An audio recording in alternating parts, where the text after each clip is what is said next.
Hey, Agent Tremper, welcome back to the North Danville Sugar Woods, the original Sugar Woods of George Cary. And we're here with Vermont's Lieutenant Governor David Zuckerman. David, thanks so much for taking time out of your schedule. Glad to be here. Thank you. A wonderful tour today. It's been amazing. David, you've been Lieutenant Governor for several seasons now, several terms, 3 terms now. Yep. Before that, you were state representative, Yep. and I know you were chairman of the Agriculture Department. In the House. Agriculture Committee. Committee, Yeah, yes, yeah. that's right. And then you moved to the Senate, Yep. and you were heavily involved in the Agriculture Committee there. Yep, Vice you Chair. You are a farmer, and so you've been very involved through your entire career, political career at least, with agriculture.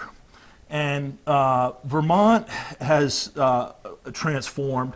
I can remember in the 60s and 70s when there were so many family farms. Thousands. Right? Yep. And so not to say that dairy's not important these days, but it's certainly, we don't see the family farms that we did have. Right. And now you're a vegetable farmer, and certainly we have a reputation for awesome organic produce farmers. Yeah. Hemp has been coming in.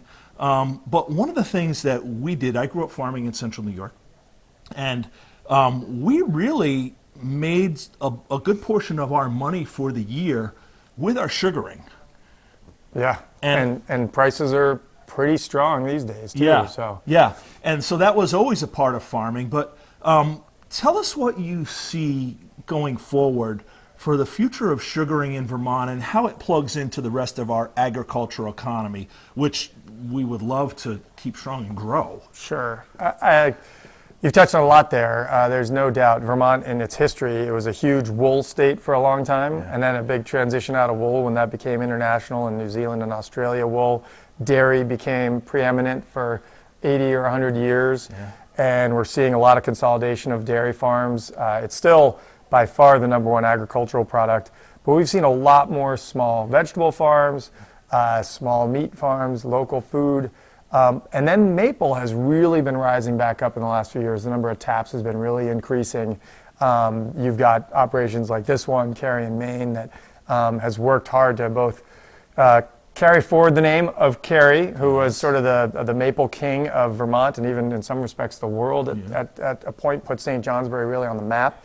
And even now they're looking at how to monetize this crop internationally, because it's so amazing.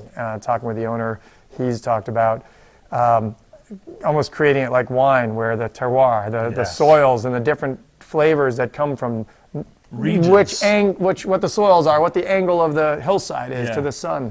And I think there's a real future there, because so many people are reimagining or reawakening to what food really is as a whole, and all of the things, whether it's flavor, nutrition. As you mentioned, I'm an organic farmer. What's being put into the food that we're now consuming? Why do we have higher rates of cancer? Who knows?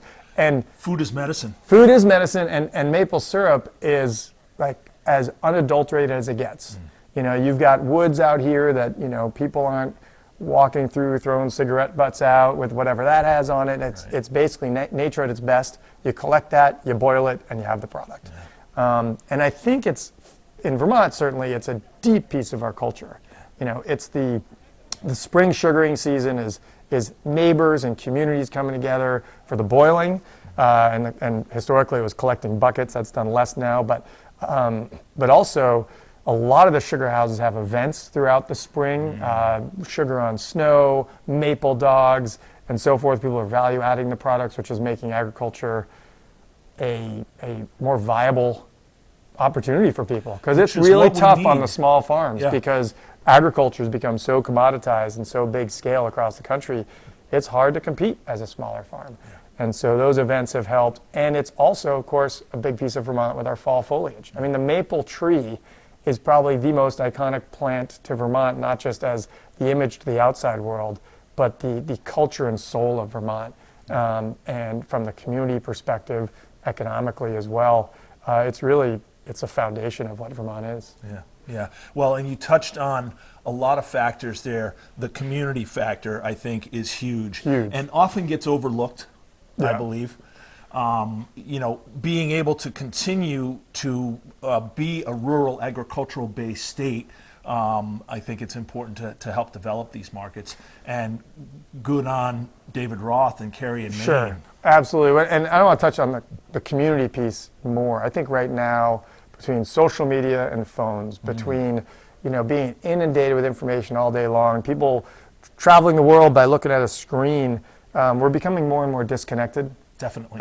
And here with the sugar houses, with sort of the cultural connection, whether it's this and other aspects, community still exists. It's actually the glue that ties us together. And people of different political persuasions, people of different demographics, really you can come together at a sugar house and your people enjoying that sort of event of what sugaring is, regardless of any of those other loud things banging around in our heads. I like to say it's people connecting from the heart. When we're together and face to face, we're connecting from the heart as opposed to connecting through the mind. Yeah, absolutely.